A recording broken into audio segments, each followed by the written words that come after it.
հարցը անպատասխան չի մնա։ Հա, եկեք այսպես շարքով հերթով սկսենք, խնդրեմ։ 168 ժամ Զարուհի Լուլանյան, պարոն Ղազենյան, ձեր ներկայացրածին վստահ եմ ծանոթ են նաև Հայաստանի իշխանությունները, շատ լավ ծանոթ են, ամեն դեպքում թիրախ են ընտրել էլեկտրական ցանցերը,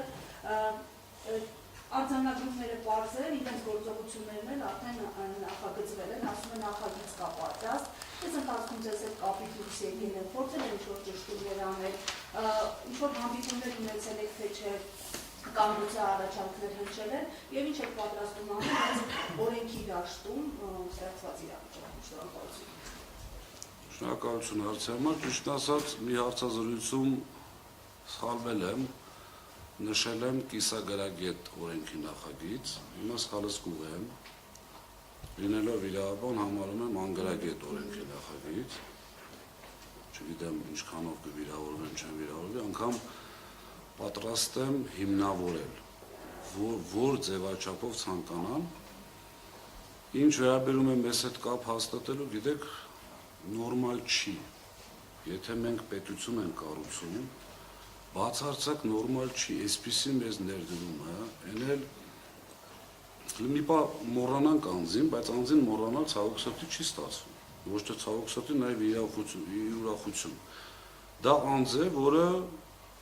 չգիտեմ, երևի թե վատ բան ասելն է դժվար այդ մարդու մասին, բոլոր տեսակի հնարավոր միջոցներով, այսպես ես անձամբ շփվելով իր հետ, բացարձակ, եթե խոսքը գնացել է պետության, բարեգործության վերաբերյալ, անգամ թիվ չի հարցրել, բայց նորմալ չի, երբ որ այսպիսի գործընթաց է նախաձեռնվում և այն ընկերությունը, որին փորձում են պետականացնել, խլել, ոնց ուզում եք այդ անունը դրեք, յուրաքանչյուր բառ այդտեղ տեղին է, որևիցե ձևով,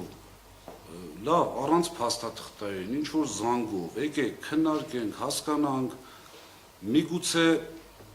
միգուցե չէ, մենք էլ ունենք թերություններ, մենք էլ ունենք խնդիրներ, անսխալական ոչ մարդ կա, ոչ կազմակերպություն կա աշխարհում, բացի Հիսուս Քրիստոսից, չի եղել այդպիսի բան, այստեղ է, այստեղ պրոբլեմը հենց այստեղ է, ինչի չեն այդ մարդիկ կամ այդ մեր իշխանությունները ցանկանում դա քննարկել։ Իմ անձնական կարծիքը ասեմ, որովհետև նախ վախենում եմ, որ այդ քննարկումների արդյունքում իրենք սխալ դուրս կգան, այսինքն այստեղ պետականացնելու խնդիրը ընդհանրապես մտածելն անգամ օգտագործել եմ, շատ են, չգիտեմ, ասում են մի օգտագործի, բայց ևս մեկ անգամ կօգտագործեմ, այստեղ խելագարության կանխավարկածի խնդիր կա։ Ինձ հարց տվեց լրագրողը, ասում է, դուք կանխատեսում եք, որ հնարավոր է այսպիսի գործընթաց, ասում ենք, չենք պատրաստվում խելագարության կանխավարկածով առաջնորդվել։ Հիմա չի եղել, ձեր հարցին այսպես մի քիչ երկար ստացվեց պատասխանը, որևիցե ձևով չի եղել։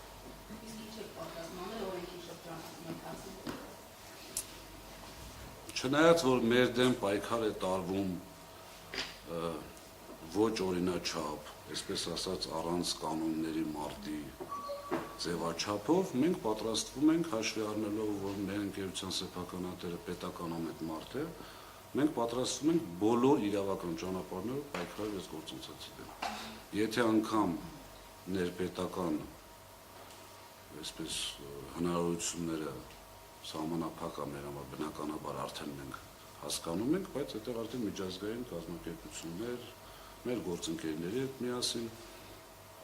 շատ վատ արձագանքներ ենք ստանում մեր միջազգային գործընկերներից, իհարկե չեմ կարող տրամադրել այդպիսի փաստաթղթեր։ Այո, որ զարմացած են շատ, ապշած են։ Ինչ առաջարկներ։ Բոլոր իրավական ճանապարհներով, ունենք ուժեղ իրավաբանական թիմ, մենք ճիշտ ենք, իսկ ճիշտ լինելը դա մարդուն ուժեղացնում է մի քանի անգամ։ Հաջորդը,